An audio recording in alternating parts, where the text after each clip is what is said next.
Sobat Dunia Donghua, kita berjumpa kembali. Tanpa berlama-lama mari kita lanjutkan ceritanya. Selamat mendengarkan dan selamat berimajinasi. Atap istana yang berfungsi sebagai kamar pengantin meledak, dan dua sosok melesat ke udara bagai garis api yang melintasi kota kekaisaran. Mereka membuat banyak orang waspada. Kilatan api tampak ganjil dan mengancam di malam hari. Para staf istana bergegas memadamkan api di kamar-kamar yang tak sengaja tersambar api pedang dan membawa keluar barang-barang berharga. Orang-orang di istana berhamburan ke tanah. Suasana pesta belum mereda, dan kekacauan mulai menyebar ke area kecil. Namun, kebanyakan orang masih percaya diri. Dengan Yang Mulia yang memegang kendali, bahkan kekacauan terbesar pun dapat dipadamkan. Suara keras runtuhnya tembok kota bagaikan guntur. Perintah telah dikeluarkan dari menara, dan semua orang di dekat gerbang kota atau penduduk harus mengungsi. Di langit, api putih terus menyala, berulang kali memecah malam yang panjang. Lampu tembaga Ning Changjiu redup, lilin di dalamnya telah habis terbakar oleh api pedang. Gaun pengantin merah cerahnya berkibar di udara, ikat pinggang yang diikatkan dengan santai di pinggangnya berkibar liar tertiup angin. Patung surah emas telah merangkak keluar dari tubuh Ning Changjiu. Hampir menyatu dengan Ning Changjiu. Meskipun belum lengkap, patung itu tetap memancarkan keindahan kuno yang kuat. Cahayanya terpancar di langit malam, bagaikan hantu merah tua keemasan yang tercabik daging dan darah. Tangannya yang besar menekan bahu pemuda tampan itu, mengangkat kepalanya yang tampak seperti helm rusak di medan perang kuno. Sue Yuan memandangi pakaiannya dan sedikit mengernyit. Pakaiannya sangat indah, merah cerah, dengan lukisan phoenix warna-warni di atasnya. Samar-samar, familiar. Ibu. Sue Yuan sedikit terkejut. Dalam ingatannya, ia hanya pernah bertemu ibunya sekali, dan saat itu, ia mengenakan pakaian seperti itu. Namun, ketika ibunya mengenakannya, ia memancarkan keindahan yang mempesona, mampu membakar langit dan menghancurkan dunia. Dan sekarang, pemuda ini mengenakan gaya yang sama, tetapi tidak terasa aneh. Dengan rambut hitamnya yang tergerai, ia tampak seperti iblis. Apakah kau suami Phoenix Api dan wanita itu? Sue Yuan mengamatinya. Pergelangan tangannya mati rasa karena gerakan pedangnya yang kuat. Ia berkata dengan dingin, kau mungkin muda, tapi kau punya keterampilan yang luar biasa. Ning Changjiu mengabaikannya. Ia memperhatikan wanita muda itu berdiri di salju, mencengkeram tiang lampu, cahaya keemasan di nadinya semakin terang. Sue Yuan telah memasuki sungai musim dingin, salah satu alam di mana kekuatannya dapat meluas. Kekuatan esnya mencakup 13 teknik, besar dan kecil, masing-masing didasarkan pada unsur-unsur paling mendasar. Dari embun beku hingga membekukan segalanya, implikasi kematian di dalamnya tak terbendung seperti berlalunya musim gugur melewati titik balik matahari musim dingin. Namun, ia tidak puas dengan kekuatan esnya, karena ia tahu bahwa kekuatan yang sesungguhnya dibangun jauh melampaui unsur-unsur.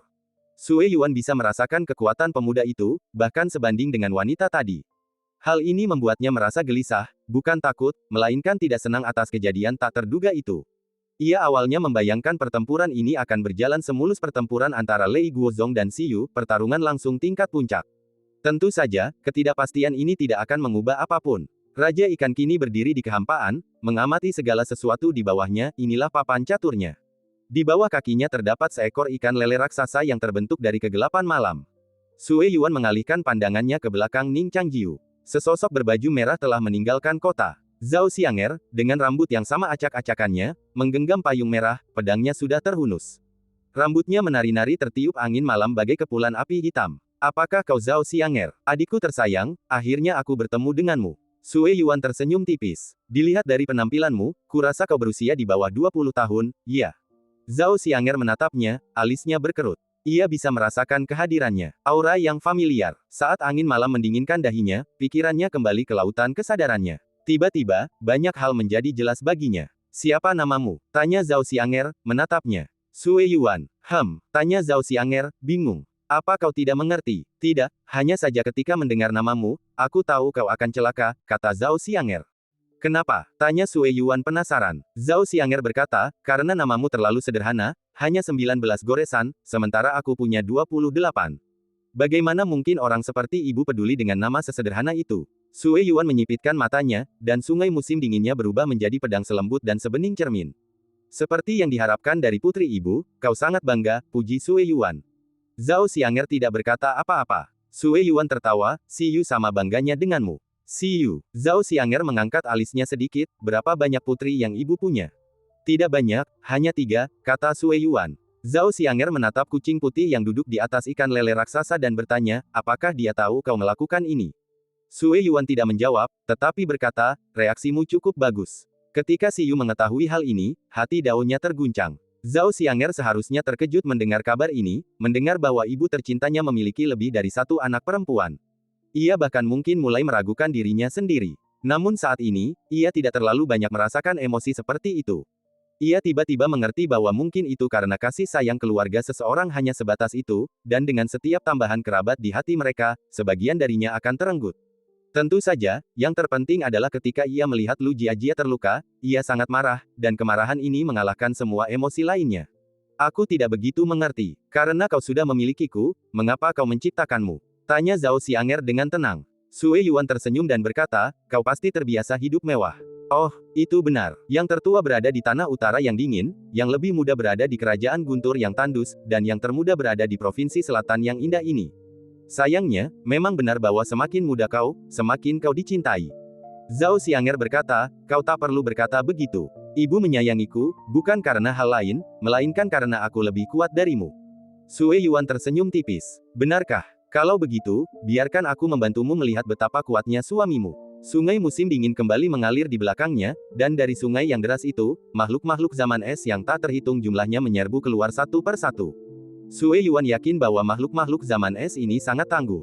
Alam mereka tidak tinggi, tetapi kulit mereka keras dan berdaging. Tanpa mengenai titik vital mereka, bahkan seorang kultivator alam istana ungu puncak pun tak akan mampu membunuh mereka dengan satu pukulan. Inilah mengapa mereka mampu bertarung dan bertahan hidup di lingkungan tandus zaman es. Apakah ini caramu? Tanya Ning Changjiu dingin. Sue Yuan tersenyum dan berkata, bisakah kau mematahkannya untukku? Ia sudah menggenggam pedang di tangannya. Alasan Zhao Xianger bersedia bercerita begitu banyak barusan sebenarnya karena Raja Ikan telah menatapnya dan menguncinya di tempat. Ia tak bisa kabur. Sekaranglah saatnya baginya untuk melawan Ning Changjiu sendirian tanpa khawatir. Ia tak menyangka akan kalah. Ning Changjiu memegang tiang lampu di tangannya. Kekuatan spiritual dicurahkan ke dalamnya, dan puncak tiang lampu menyembur keluar seperti api, tampak seperti pedang besi merah membara. Kemudian, sebuah pemandangan yang membuat Sue Yuan merasa luar biasa terjadi. Ketika gajah salju pertama menyerbu, tubuh Ning Changjiu sedikit merosot, tegang dan seketika, ia melompat ke samping kepala gajah salju, dan ia memegang tiang lampu dan menusuknya secara horizontal, langsung dan akurat mengaduk organ vitalnya. Gajah salju itu meraung kesakitan, dan daging di tulangnya meleleh seperti es dan salju, berubah menjadi tulang putih. Kemudian, sosoknya jatuh, meringkuk seperti kelabang. Tepat saat seekor harimau berbulu hendak menerkam, ia menggunakan tangannya sebagai pedang, menghindar. Harimau itu langsung terkoyak, isi perutnya yang sedingin es berhamburan keluar. Sosok Ning Changjiu menerjang kawanan itu, naik turun, tiang lampu dan jubah putihnya menciptakan guratan-guratan salju. Mengapa ia seolah telah membunuh makhluk-makhluk ini berkali-kali? Bagaimana ia bisa begitu mahir dalam hal ini? Binatang-binatang salju kuno ini telah ia rangkai dengan susah payah dari tulang, diresapi daging oleh kekuatan es dan salju, tetapi sekarang, mereka terkoyak seperti potongan kertas robek. Sue Yuan tidak tahu bahwa di kota Broken Boundary, Ning Changjiu telah membantu mereka berburu di desa, membunuh binatang-binatang salju raksasa selama lebih dari sebulan. Meskipun binatang-binatang itu berbeda dari zaman ini, struktur tubuh mereka sebagian besar serupa. Andai bukan karena krisis dan amarahnya, ia bahkan bisa menunjukkan keahliannya sebagai orang buta yang membunuh gajah kepada gadis muda bodoh ini. Ia mencengkeram tiang lampu bagaikan tombak, mengayunkannya ke samping. Tiang itu meliuk seperti cambuk. Es dan salju hancur berkeping-keping di dalamnya. Sue Yuan menyaksikan mereka ditebas, hatinya sakit. Tak tahan lagi, ia melompat ke udara, berteriak keras. Saat ia melayang, pedang musim dingin di tangannya berubah menjadi bilah pedang raksasa. Sambil berteriak, Sue Yuan membentangkan sayapnya, dan gelombang kristal salju yang dahsyat tiba-tiba meletus dari kedua ujung bilah pedang. Di hadapan Ning Changjiu, seekor binatang laut raksasa tampak telah terlepas dari laut, rahangnya yang berdarah terbuka, dan menerkamnya dengan badai salju dan angin yang dahsyat. Tiang lampu perunggu Ning Changjiu, meskipun tak tersentuh darah, menembusnya, niat membunuhnya meluap dengan darah. Lampu perunggu itu jatuh ke salju, dan kepingan salju langsung menggulung menjadi pusaran. Cahaya keemasan merobek salju, dan lengan Sura yang besar terulur, tinjunya yang besar menyapu salju perlahan, menembus angin dan salju, menghantam burung ilahi layang-layang salju yang mendekat. Burung ilahi itu sama tak gentarnya, melompat maju dengan takjub, bergulat dengan gajah Sura emas. Sebilah pedang berbenturan dengan tiang lampu. Angin dan salju menghilang, dan dunia menjadi jernih. Tekanan Ning Changjiu jauh lebih ringan daripada Lu Jiajia, tetapi Sue Yuan bisa merasakan niat membunuhnya yang mengerikan, yang mengancam akan mencabik-cabiknya kapan saja. Ibu, apakah ini ujian yang ibu berikan padaku? Pikirnya, meridian di lengannya melonjak. Tato Sue Yuan tampak hidup, memancarkan jeritan panjang dan bersiul seperti dentingan pedang. Kilatan pedang berbenturan dengan bayangan besi, angin dan salju berbenturan dengan arus pedang. Manusia musim dingin dan lampu perunggu menguasai segalanya, nyala api mereka menerangi langit malam. Dan tiba-tiba, suara meong kucing bergema dari langit lagi. Kali ini, seperti auman singa. Ikan lele di bawah kakinya gemetar tak nyaman. Bulu kuduk orang-orang lain yang hadir juga berdiri tegak. Zhao Xianger telah lama menghadapinya. 5. Matanya berkilat heran. Setelah meraung, Raja Ikan menjilati cakarnya dan berkata, "Apakah kau takut?" Zhao Xianger tidak gentar. Perlahan ia mengangkat tangannya yang terhunus pedang dan meletakkannya di dada. Raja Ikan berkata, "Gadis di depan sama sombongnya denganmu." Darah seorang gadis muda yang sombong sungguh menghilangkan dahaga. Raja Ikan menekan cakarnya ke bawah. Jelas bahwa di antara 5 jalan, Raja Ikan mengolah jalan iblis. 5 jalan adalah 5 jalur berbeda yang mengarah ke Dao Agung, namun semuanya mengarah ke tujuan yang sama. Tidak ada superioritas atau inferioritas yang melekat di antara mereka, tetapi hampir semua kultivator sepakat bahwa hanya jalan surgawi yang merupakan jalan sejati menuju surga. Jalan iblis Raja Ikan telah sedikit hancur setelah bertahun-tahun disegel. Namun untungnya, ia telah menerima janji itu. Di masa lalu, bahkan di puncak kekuasaannya, Istana Salju Perak yang legendaris adalah tempat yang tak pernah ia bayangkan, itulah kerajaan suci Baizhang. Meskipun utusan suci itu tidak memberinya kekuatan tambahan, 5 jalan sangat berbeda dari Istana Ungu. Bahkan sebagai yang terlemah dari 5 jalan, ia memiliki keyakinan yang lebih dari cukup untuk menghancurkan burung pipit kecil ini. Cakar kucing itu turun, tiba-tiba menembus jarak di antara mereka dan mendarat di atas kepala Zhao Xianger. Payung merah itu terbuka, kanopinya bertabrakan dengan cakar itu, membuat ratusan tulang rusuk bergetar bersamaan. Udara di bawah kaki Zhao Xianger retak, dan tubuhnya tiba-tiba tenggelam, jatuh. Begitu rapuh, Raja Ikan, seorang veteran pertempuran yang tak terhitung jumlahnya, meskipun percaya diri dengan kekuatannya sendiri, menolak untuk percaya bahwa wanita muda ini begitu lemah. Tatapannya tetap tertuju pada Zhao Xianger. Cakar tajamnya kembali mencabik. Kemanapun angin bertiup, udara hancur dan runtuh, berubah menjadi turbin yang tenggelam. Langkah santai Raja Ikan bukan karena keinginannya untuk menyiksanya seperti kucing mengejar tikus, melainkan karena utusan ilahi dari kerajaan ilahi Baizhang telah memerintahkannya untuk tidak meninggalkan luka cakar pada dirinya, agar tidak membunuhnya dan menghancurkan semua bukti. 12 hukum surgawi selaras dengan Dao Agung, ini adalah hukum besi sejati yang bahkan penguasa kerajaan ilahi tidak dapat melanggarnya secara terang-terangan. Melanggarnya berarti menyangkal diri sendiri. Zhao Xianger, memegang payung merah, jatuh tanpa ekspresi. Raja Ikan melirik Ning Changjiu tetapi mengabaikannya. Ia tahu bahwa meskipun pemuda ini lebih kuat dari Sue Yuan, itu tidak masalah, selama Sue Yuan selamat, dialah yang akan memberikan pukulan terakhir. Dan ia harus mengawasi Zhao Xianger dengan ketat, tidak memberinya kesempatan untuk melarikan diri. Raja Ikan melompat ke dalam kehampaan, muncul kembali di samping Zhao Xianger. Ikan lele yang dihinggapinya telah berubah menjadi ikan buntal dengan pipi menggembung. Bang! Payung itu bergetar lagi. Tinju Wudao tak hanya dahsyat, saat menghantam, seluruh ruang bergemuruh ke arah Zhao Xianger bagai gelombang pasang. Dindingnya menembus langit dan bumi, serangan yang sungguh tak terhentikan. Raja Ikan berencana menghancurkan pertahanannya terlebih dahulu dengan cakarnya, lalu menghujaninya dengan pukulan demi pukulan hingga ia tak mampu melawan. Ini adalah serangan yang paling sederhana, cara paling langsung untuk membunuhnya. Zhao Xianger tentu tak akan tinggal diam dan menunggu ajal. Ia sudah menahan 2 pukulan, dan bahkan dengan payung merah sebagai pertahanan, otot dan tulangnya masih mati rasa karena syok, membuatnya sulit melawan. Apakah ada iblis besar yang mati di ibu kotamu? Raja Ikan muncul dari kegelapan, dan seekor kura-kura dengan kepala terselip di dalamnya diletakkan di bawah kursinya. Apakah kau mengetahuinya? Zhao Xianger bahkan sempat bertanya. Bang, bang, bang. 3 tinju menyegel Zhao Xianger dari berbagai sudut, menghantamnya dalam lengkungan lurus. Hanya penasaran, kata Raja Ikan. Aura itu masih ada. Aku membayangkan itu pasti monster terkenal di masa hidupnya, mungkin kenalan lama. Itu rubah mati, kata Zhao Xianger tenang, menyambut tinju Raja Ikan. Kekosongan itu pun retak, dan ia menyelinap ke dalamnya, muncul dari belakang Raja Ikan. Pedang rampingnya, yang menyala dengan api Phoenix, menebas ke bawah. Tanpa peringatan, sosok Raja Ikan dan kura-kura yang ia duduki terbalik. Serangan Zhao Xianger, di puncak kekuatan istana ungunya, bahkan gagal meninggalkan bekas putih di cangkang kura-kura itu. Malahan, bila pedang itu ditangkis, membuat telapak tangannya mati rasa. Rubah mati. Raja Ikan melamun sejenak, beberapa kandidat muncul di benaknya. Rubah dari garis keturunan orang suci. Tanya Raja Ikan. Kekosongan di belakang Zhao Xianger retak, dan seekor ikan berkepala seperti gada melesat di udara, menghantam punggungnya. Dari garis keturunan mana kau berasal? Sosok Zhao Xianger melesat ke atas. Raja Ikan tidak menjawab. Ia melesat menembus kehampaan, ikan di bawahnya terus bertransformasi. Menatap langit malam berbintang, ia mendesah, sang bijak adalah bijak dari semua iblis di dunia. Dengan kata-kata ini, pertarungan mereka yang lamban tiba-tiba berubah arah. Pupil mata Zhao Xianger mengecil saat ia melayang ke atas. Ia menyadari bahwa bagaimanapun ia terbang, ia pada dasarnya terjebak di tempat yang sama. Di sekelilingnya, kehampaan itu retak terbuka satu per satu. Ia merasa seperti berada di tengah sarang lebah, menyaksikan ikan-ikan aneh berlarian keluar dari gua-gua yang dalam dan berongga. Pada saat yang sama, Raja Ikan, yang sebelumnya berada di bawahnya, muncul di atasnya.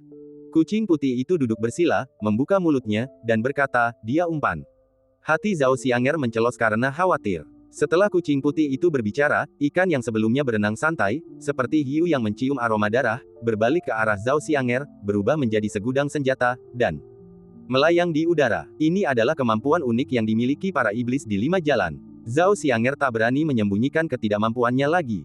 Gaun pengantinnya tampak terbakar, dan tato burung vermilion bersinar terang di dalamnya, garis-garisnya terkadang lembut dan terkadang tajam, terjalin dan tergambar seperti sumbu yang terbakar. Jika Zhao Xianger mengenakan gaun yang tepat, maka saat ini, bayangan burung vermilion di tubuhnya akan berpadu sempurna dengan gaun itu. Kucing putih itu berseru kagum, burung phoenix yang menyala-nyala. Kucing buta, umpat Zhao Xianger, berpikir dalam hati bahwa ia jelas-jelas burung vermilion kecil itu. Batasan spasial di sekitarnya langsung runtuh saat api burung vermilion menyala. Pedang Zhao Xianger berputar, membawa api yang berkobar ke udara, meliuk-liuk di antara gerombolan ikan di kehampaan, membakar dengan api yang berkobar, dan menerkam melalui celah untuk menusuk kucing putih yang terbalik itu. Tikus sialan. Kucing putih itu mencibir dan menjulurkan cakarnya. Swiss. Sebilah pedang besi menembus udara dari kota kekaisaran. Lu Jiajia menenangkan diri sejenak untuk memulihkan lukanya. Kemudian, bagaikan sebuah sosok, ia menukik turun dari tembok kota, menusuk Raja Ikan dengan puluhan bayangan pedang yang berkilauan dengan cahaya keemasan. Saat ia mendekat, sekitar 10 pedang abadi yang dibawanya menyatu menjadi satu, bagaikan pedang pembunuh dewa, mengunci Raja Ikan dan menyatu dengan wujudnya. Zhao Xianger dan Lu Jiajia menyerang dari belakang. Kucing putih itu tetap tak bergerak. Saat mereka mendekat, ia menjentikkan jarinya. Teknik yang telah ia praktikkan selama bertahun-tahun. Ding! Kedua pedang kuat itu berhenti bersamaan. Ia tampak tak mengerahkan banyak tenaga. Menatap langit, ia berkata, mungkin sudah lama sejak dunia manusia melihat iblis dari 5 jalan. 500 tahun yang lalu, para dewa iblis musnah, kejayaan mereka padam. Kata-kata kucing putih itu membawa beban waktu dan perubahan. Dengan satu tangan, ia menghancurkan pedang halus Lu Jiajia dan dengan tangan lainnya, ia merebut pedang Zhao Xianger.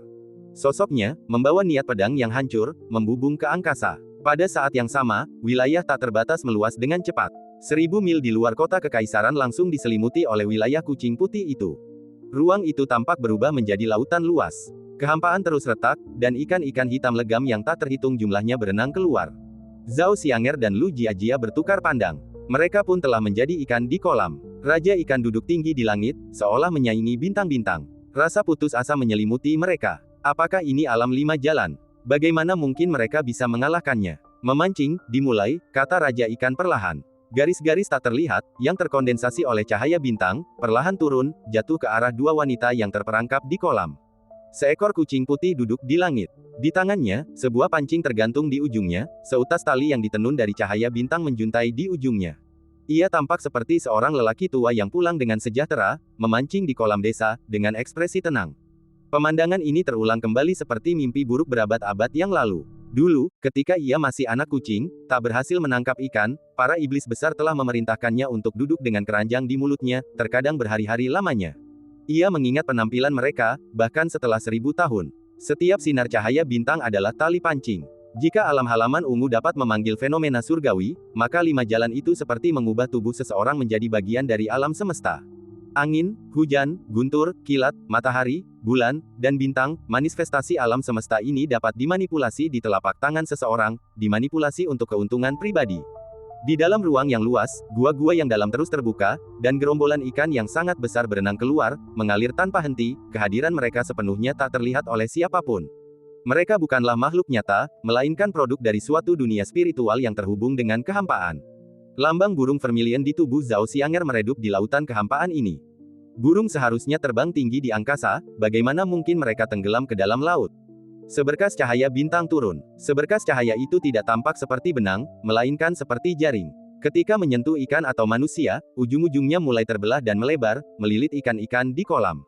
Seluruh kolam terpantul di bawah langit berbintang, jadi kemana ikan-ikan di kolam itu bisa lolos? Zhao Xianger dan Lu Jiajia saling berpandangan. Dua cahaya pedang dengan warna berbeda bagaikan api yang meledak. Mereka mengerahkan kekuatan spiritual mereka, terbang ke arah yang berlawanan, dan terbang ke dua arah yang berbeda. Namun, kecepatan mereka tak bisa melebihi kecepatan cahaya itu. Cahaya bintang menembus air danau bagaikan pedang tipis yang menembus langit dan bumi. Benda apapun yang cukup panjang akan melengkung karena gerakan berkecepatan tinggi, tetapi berkas cahaya ini tidak. Mereka melewati air dan hendak mengenai kedua wanita itu dalam sekejap mata. Tiba-tiba, sepotong salju muncul di antara alis Raja Ikan. Bersama kepingan salju itu muncul sebuah tiang lampu. Tiang lampu itu berhenti beberapa meter jauhnya, api yang memancar dari ujungnya teredam. Seluruh permukaannya dengan cepat melunak dan meleleh, berubah menjadi tembaga mendidih dan terjun ke dalam kegelapan. Bodoh, Sue Yuan, yang sebelumnya ditekan oleh tongkat Ning Changjiu, akhirnya menemukan ketenangan. Ia menatap pemuda yang telah menyerang Raja Ikan dan berkata dengan dingin. Kemudian, dengan kilauan pedang musim dingin, ia menekan punggung Ning Changjiu. Tatapan Raja Ikan tetap tertuju pada Zhao Xianger. Ia menjentikkan jarinya ke arah Ning Changjiu. Bahu Ning Changjiu yang terbalut putih, wujud asuranya mudah tertusuk, sebuah lubang berdarah terukir di darahnya. Pedang itu berkilat di belakangnya. Ning Changjiu mengabaikan niat membunuh di belakangnya dan terus menyerang ke depan. Wujud asuranya runtuh seperti gunung. Raksasa asura emas itu mengepalkan tinjunya ke bahu, mengumpulkan kekuatan. Cahaya keemasan mengembun di ujung tinjunya, berubah menjadi banjir bayangan keemasan yang menghantam secara diagonal ke arah Raja Ikan. Baru saat itulah Raja Ikan menyadari raksasa emas itu mendekat. Warna aneh melintas di mata iblisnya. Raksasa itu berniat menyerang dengan mematikan, tetapi kemudian, dengan desahan, sesuatu menghantamnya. Raksasa itu hanya menamparkan dengan satu telapak tangan, menangkis Sura yang maju dan menekan seluruh ruang ke arah pedang Sue Yuan. Ning Changjiu, bersama Sura emas, terdorong oleh dinding ruang. Saat pedang Sue Yuan mendekat, Ning Changjiu mengeksekusi teknik Taois bulan di cermin. Sosoknya lenyap. Sue Yuan, terkejut, melirik cepat ke sekeliling. Bayangannya di cahaya pedang bergeser. Saat berikutnya, sungai musim dingin Sue Yuan terkoyak. Dalam kilatan pedang, ilusi dan kenyataan kembali terbalik. Dia tidak memegang pedang, tetapi dengan kekuatan gabungan dua jari, niat pedang yang mengerikan langsung menusuk tenggorokan Sue Yuan. Sue Yuan panik, tetapi saat niat pedang itu menyerang, kristal es terbentuk di tenggorokannya. Kristal es itu berubah menjadi baju besi. Pedang itu tak mampu menembus baju zirahnya. Salju yang sebelumnya berserakan berkumpul kembali. Bekukan. Sue Yuan memulai. Wilayah itu langsung meluas. Sebelum Sura emas sempat memadat, burung dewa di langit telah berubah menjadi pedang biru es. Pedang itu menyerupai bulu burung raksasa, permukaannya berwarna merkuri beku, bila tipisnya dihiasi kristal es berwarna es. 1000 mil es. Beraninya kau teralihkan dalam duel pedang. Sue Yuan berkata dingin, kau mencari mati. Pedang es itu turun bagai hukuman surgawi. Pandangan dan wujud Ning Changjiu dibekukan oleh kekuatan lawan, tak mampu melawan. Pedang yang jatuh itu berhenti di tengah kalimat. Sue Yuan menyadari bahwa ia juga tak bisa bergerak. Saat Ning Changjiu membeku, kekuatan waktu diam-diam menyelimutinya. Dan ia pun membeku dalam derasnya waktu. Mereka berdua saling membekukan. Siapapun yang melepaskan diri lebih dulu akan mendapatkan keuntungan mutlak. Di tempat lain, serangan Ning Changjiu memberi Zhao Xianger dan Lu Jiajia waktu sejenak. Pada saat itu, serpihan-serpihan kehendak pedang memadat di sekitar Lu Jiajia, melayang bagai cermin, menutupinya bagai debu. Cahaya bintang menembus, memantulkan jalur berkelok-kelok melalui niat pedang. Semua niat pedang hancur saat bersentuhan, dan cahaya itu memantul ke arah Lu Jiajia, memaksa menuju punggungnya. Raja Ikan mengabaikannya. Hilangnya perhatiannya sebelumnya saat melihat Sura hanyalah jeda sesaat. Ia hendak memfokuskan kembali pandangannya pada Zhao Xianger, tetapi tiba-tiba menyadari bahwa dalam kehampaan kegelapan, tali pancing cahaya bintang telah putus, dan Zhao Xianger lenyap dalam sekejap mata. Cahaya bintang jatuh ke jurang gelap, ditelannya. Zhao Xianger bagaikan setetes air yang menyatu dengan lautan. Tak terlihat sekilas. Seni tembus pandang. Tidak. Raja Ikan membeku. Ia tidak khawatir. Ia bisa merasakan kehadiran Zhao Xianger melalui ikan besar yang berenang di kehampaan. Raja Ikan mengangkat cakarnya. Bermain-main dengan sesuatu yang menyerupai persembunyian di lautan kekosongannya adalah tindakan yang mengerikan. Ia hanya membutuhkan 3 ikan untuk menemukan titik manapun di kehampaan itu.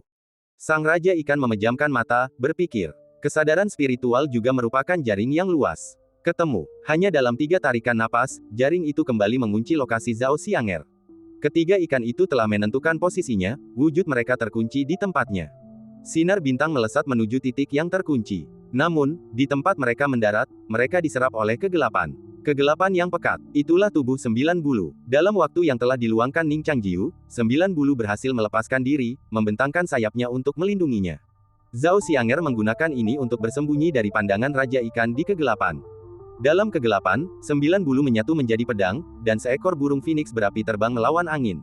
Ikan-ikan di sekitarnya langsung bersinar. Wanita muda itu, dengan pedang terhunus, melesat seperti kembang api. Ia menerjang menuju laut yang kosong. Raja Ikan membiarkannya menghunus pedang panjangnya, ekornya yang berapi-api terseret untuk mengusir ikan void yang haus darah, lalu menebasnya.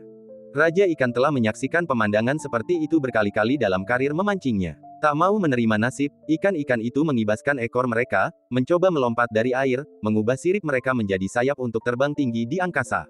Namun, setinggi apapun mereka melompat, pada akhirnya mereka akan jatuh kembali ke air. Sejak ikan lahir, air adalah takdir seumur hidup mereka. Raja Ikan menjentikkan jarinya lagi. Di kehampaan, semua ikan terpaku padanya. Jika Zhao Xianger tahu apa yang dipikirkannya, ia pasti akan menganggapnya lucu. Ia bukan ikan, dan air bukanlah takdirnya. Ia adalah burung dewa yang terbang tinggi di angkasa. Gadis itu mengayunkan pedangnya Baktarian, melahap semua cahaya bintang yang menerpanya oleh kegelapan mutlak 9 bulu. Ini adalah tempat yang bahkan cahaya gagak emas pun tak mampu menembusnya, apalagi kunang-kunang yang berkilauan ini. Raja Ikan, duduk sendirian di anjungan pemancingan, mencondongkan tubuh untuk menatap Zhao Xianger, yang terbang tinggi bagai pedang. Mereka masing-masing membawa keyakinan mereka sendiri. Ikan-ikan raksasa di kehampaan terjalin membentuk jaring, menghalangi jalan Zhao Xianger. 9 bulu, yang menjelma menjadi pedang, menebas dengan kekuatan dahsyat, bagaikan kaligrafi rumit yang ditulis dengan tinta di udara. Di bawah sorotan pedang, ribuan ikan itu menjelma menjadi semburan api, masing-masing dinyalakan oleh 9 bulu, memudar ke dalam kegelapan. Setelah melihat gaun pengantin itu, Ziting mencapai level baru. Kecepatannya semakin cepat, membelah ruang gelap lapis demi lapis. Saat ia hampir menembus permukaan laut, wilayah kekuasaannya telah mencapai puncak Ziting. Kabut putih mengembun di sekitar tepi bilah 9 bulu, pecahan-pecahan ruang pun terkoyak. Zhao Xianger menerobos permukaan laut, tekanan padanya menghilang. Pedang itu terayun membentuk setengah busur sempurna, mengiris ke depan seperti salju yang ditumpahkan. Raja Ikan sedikit mengernyit. Ia menatap Phoenix api dengan perasaan tidak nyata. Itu hanyalah seekor Phoenix api muda, namun mengapa esensi api di dalamnya membawa kekuatan penghancur? Cakar Raja Ikan menunjuk ke depan seperti seorang pendeta Tao. Karena baru saja keluar dari segelnya, ia masih asing dengan kekuatan 5 jalan, jadi ia menunjuk dengan hati-hati, takut meninggalkan bekas tajam pada Zhao Xianger. Ujung pedang mencapai ujung jarinya. Pada saat yang sama, wujud Jiuyu meledak, berubah menjadi kegelapan yang menutupi cahaya bintang. Di air keruh, Lu Jiajia akhirnya menemukan waktu untuk bernapas. Satu roh, bisik Lu Jiajia, mata pedangnya seterang salju. Wilayah pedang meluas keluar. Itu adalah wilayah setengah lingkaran, seperti perisai terbalik yang terus mengembang. Di tepinya, semua yang disentuhnya terkikis, berubah menjadi energi pedang. Ikan-ikan yang berenang di kehampaan juga berubah menjadi pedang, menunjuk tinggi ke langit. Suara pedang terus terdengar, tak henti-hentinya. Setiap ikan melompat dari laut. Terperangkap. Dalam energi pedang, mereka menyerupai ikan perak tanpa sisik, memancarkan cahaya murni yang cemerlang. Pemandangan itu sungguh menakjubkan. Namun, Raja Ikan itu bahkan tak meliriknya sedikit pun. Ia mengulurkan jarinya dan dengan cermat menggenggam pedang Zhao Xianger. Pedang Zhao Xianger begitu kuat, ditempa oleh energi yang menghancurkan kehampaan dan membara dengan api gelap yang redup. Pedang itu sudah mengancam untuk melampaui puncak Ziting. Namun puncak Ziting masih berada di bawah 5 dao. Sebuah tiang tunggal di perairan musim gugur, hamparan luas tepi sungai yang dingin. Raja Ikan, terinspirasi, melantunkan mantra dengan nada tegas. Dunia hening sejenak. Bayangan Zhao Xianger masih tersisa di sampingnya, tetapi ia telah terpental mundur 100 kaki. Ikan raksasa itu, yang tampak melayang ke udara, juga membeku di sisinya. Retakan muncul, dan pedang-pedang itu hancur berkeping-keping. Semua ikan pengubah pedang itu langsung hancur. Lu Jiajia mendongak, menatap sosok yang jauh di kejauhan. Ziting dan Wu Dao hanya berjarak sehelai rambut, mengapa jaraknya begitu lebar? Raja Ikan menarik tangannya, terdiam sambil menatap butiran darah yang berputar-putar di antara jari-jarinya.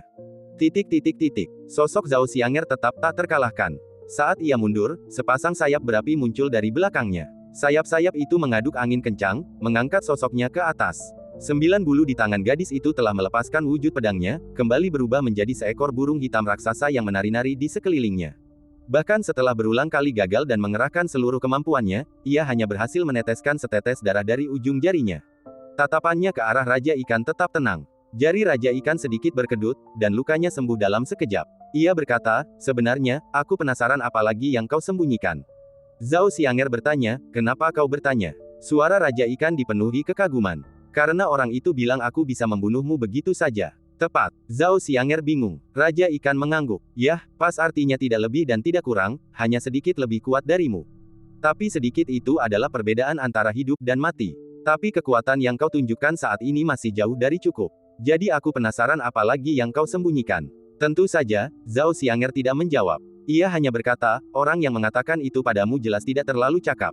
Oh, Bai Zhang menyipitkan matanya. Itu adalah utusan ilahi dari Istana Salju Perak. Kata-katanya, bisa dibilang, mewakili kehendak Dewa Putih tersembunyi. Zhao Xianger berkata, karena aku tiba-tiba teringat sesuatu hari ini. Apa? Tanya Raja Ikan. Zhao Xianger melanjutkan, dalam ingatan yang diwarisi Jiuyu, ada 4 hal yang benar-benar melengkapi dan menghidupkan kembali Istana Unguku, tulang roh putih, daun sakura hijau abadi, teratai salju ilusi, dan inti iblis dari iblis agung. Namun, entah mengapa, saat mencari harta karun berharga ini, aku tanpa sadar melupakan inti iblis-iblis agung. Raja Ikan menyipitkan mata, ragu akan kebenarannya. Warisan Jiuyu kemungkinan besar mewakili kehendak kerajaan ilahi Suzaku. Bahkan iblis setingkatnya, di alam Dao kelima, tak lebih dari seekor kucing liar yang berjongkok di hadapan seekor harimau di hadapan 12 kerajaan ilahi. Mereka adalah surga yang sesungguhnya. Namun sekarang, bahkan kehendak surga pun berbenturan, dan tak jelas pihak mana yang akan menang. Zhao Xianger berkata, ada teknik Tao di dunia ini yang disebut seni ilusi dan kelupaan. Setelah kau melihat sesuatu, ia akan terselubung, terlupakan sepenuhnya, hanya untuk diingat kembali setelah melihatnya lagi. Aku melahap tulang roh putih, daun sakura hijau abadi, dan teratai salju ilusi, dan masih tidak memikirkannya, kata Zhao Xianger. Tapi hari ini, ketika aku melihatmu, aku mengingatnya. Arti kata-katanya jelas. Raja Ikan itulah yang Jiuyu maksud. Dulu, ia bertanya-tanya seberapa besar iblis besar itu. Sekarang, tampaknya tidak begitu besar. Mengapa Tuan Suzaku tega membunuhku? Cakar kucing berkelebat di depan matanya. Musim gugur dan musim dingin telah tiba, dan embun beku membunuh semua rumput. Kata Raja Ikan perlahan. Kata-kata iblis itu menyihir kerumunan. Di bawah langit berbintang, semuanya dipenuhi aura hikmat dan mematikan. Namun aura itu tidak mendekati Zhao Xianger. Sayapnya terbakar hebat, dan tato Suzaku hampir menutupi tubuhnya. Ia tak sempat memanggil bayangan Suzaku. Namun, kata-kata iblis Raja Ikan belum sepenuhnya terucap. Gema aksara Mandarin, Cao, rumput dalam, Frost kills all the grass, bergetar tertiup angin. Durasinya terasa memanjang. Di belakangnya, Ning Changjiu telah melepaskan diri. Ia memilih untuk tidak melukai Sue Yuan dengan parah, melainkan melepaskan kekuatan barunya untuk menyelimuti Raja Ikan. Momen ini krusial. Zhao Xianger dan Lu Jiajia menyerang hampir bersamaan. 3 pedang, beberapa nyata dan beberapa imajiner, dihunjamkan ke depan dari berbagai sudut. Dengan suara benturan, kekosongan retak saat pedang mereka mendekat. Gerombolan ikan yang mengelilingi kucing putih itu muncul kembali, berenang dalam lingkaran yang berputar-putar bagai badai, dan menghalau semua niat pedang yang mengejarnya. Di saat yang sama, mitos Frost kills all the grass menjadi kenyataan. Gerombolan ikan yang bagaikan badai, bagai pecahan baja yang berputar-putar tertiup angin, meledak dan menyebar. Pada saat itu, sesuatu menerobos ikan yang mengamuk di kehampaan dan menerjang masuk. Itu adalah pedang yang ditransformasikan dari 9 bulu. Xianger, Ning Changjiu segera menyadari ada yang tidak beres. Pada saat itu, api Phoenix di dalam Zhao Xianger menyala sepenuhnya, menembus kehampaan dan menusuk Raja Ikan dengan tekad bulat untuk binasa bersama. Raja Ikan sedikit mengernyit. Ia mengulurkan tangan dan menggenggam pedang yang datang ke arahnya. Pedang itu terlepas dari jari-jarinya dan menembus telapak tangannya. Ning Changjiu dan Lu Jiajia langsung terlempar ke belakang. Aliran udara yang terbentuk oleh pecahan-pecahan itu membawa kekuatan yang melampaui Istana Ungu, langsung menghantam mereka semua. Payung merah juga tersapu keluar dari badai. Keputusan Zhao Xianger begitu tiba-tiba sehingga bahkan Raja Ikan pun tidak bereaksi. Tanpa peringatan, ia mengerahkan seluruh kekuatannya, terbakar seolah menentang takdir. Pupil matanya, rambutnya, tubuhnya, setiap inci tubuhnya, semua alam yang ada di dalamnya, meletus seperti percikan api. Cahaya yang agung dan membakar menyelimuti mereka. Ia memegang kedua pedang dalam posisi tangan belakang, tangan kiri memegang pedang payung, tangan kanan pedang 9 bulu. Kedua pedang transenden ini, yang dipenuhi api surgawi yang menembus alam semesta, terus menancap ke depan. Dari punggungnya, sayap api mengembang dan menyebar, mengirimkan semut-semut bulu berapi yang menempel di tubuh Raja Ikan. Pedang itu menembus telapak tangannya tetapi gagal menembus dadanya. Namun, cakar tajam bulu-bulu berapi itu mencengkeram bahunya. Zhao Xianger meraung marah dan menyeretnya jatuh. Tembok kota runtuh. Debu membubung setinggi puluhan kaki. Wanita muda itu membakar nyawanya, menghadapi musuh yang tangguh dengan ilmu pedang yang tak tertandingi. Adegan ini seharusnya meledak dalam kecemerlangan pertempuran yang menentukan. Namun, perbedaan antara wilayah mereka terlalu besar. Dalam sekejap jari, debu yang menutupi sosok mereka lenyap. Raja ikan duduk tegak di tanah. Bahunya berdarah karena luka tusuk, menodai bulu putih bersihnya dengan darah, pemandangan yang mempesona. Zhao Xianger, di sisi lain, tampak hampir mati. Wajahnya pucat, dan darah mengalir dari setiap lubangnya. Ujung gaun pengantinnya meneteskan darah dalam satu garis. Ia menatap Raja Ikan dengan penuh penyesalan. Ia ingin memaksanya masuk ke kota kekaisaran. Namun, kaki kucing Raja Ikan berada tepat di luar batas kota. Raja Ikan tahu pasti ada tipu daya tersembunyi di dalamnya. Ia merasa kasihan pada gadis itu. Ia mengangkat kaki kucingnya dengan lembut, hendak menebasnya, membiarkan Sue Yuan melancarkan serangan mematikan. Di belakangnya, terdengar suara halus seperti bunga yang mekar. Payung merah, yang sebelumnya tersapu badai, terbuka di udara dan perlahan jatuh. Saat asap dan debu menghilang, payung itu sejajar sempurna dengan Raja Ikan dan Zhao Xianger. Pedang payung memanggilnya. Payung merah itu adalah sarung pedang, dan kembali ke tempatnya. Pedang itu datang lurus. Raja Ikan mengaktifkan telekinesisnya. Payung dan kucing itu bertabrakan, sebuah bunyi gedebuk tumpul meletus. Gelombang udara yang dahsyat melonjak di antara mereka. Payung merah itu tertiup angin kencang, dan dinding di kedua sisinya yang hampir hancur-hancur berkeping-keping. Pukulannya memang berat, tetapi daya bunuhnya tidak besar. Namun, hembusan angin yang berhembus kencang itu bagaikan tangan yang menekan punggung. Cakar Raja Ikan itu tanpa sadar bergerak maju 1 inci. 1 inci. 9 bulu langsung ditarik kembali ke lautan kesadarannya. Pikiran Zhao Xianger berpacu. Detik berikutnya, api melahap langit, dan di depan mata Raja Ikan, bukan lagi reruntuhan tembok Zhao, melainkan lautan api yang tak berujung. Lautan api, itu terserap ke dalam dunia Zhao Xianger. Di tempat lain, penjara waktu Sue Yuan juga telah hancur, dan waktu-waktu itu membeku menjadi kepingan es sungguhan dalam dingin, berdesir dan jatuh. Sue Yuan akhirnya merasa takut saat melihat Raja Ikan dan Zhao Xianger menghilang.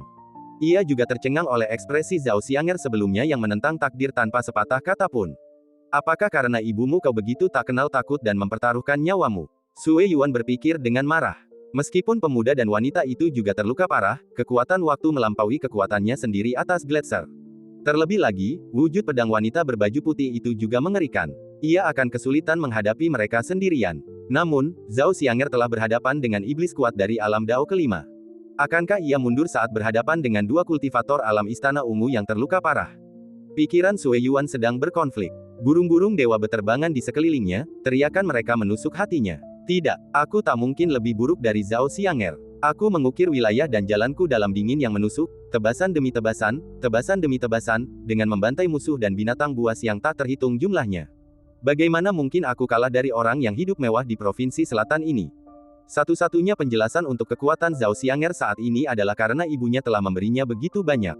Kota kekaisaran sebagai batas. Sungguh otoritas yang mengerikan. Jika aku diberi kekuatan ini, aku pasti bisa melakukan yang lebih baik darinya.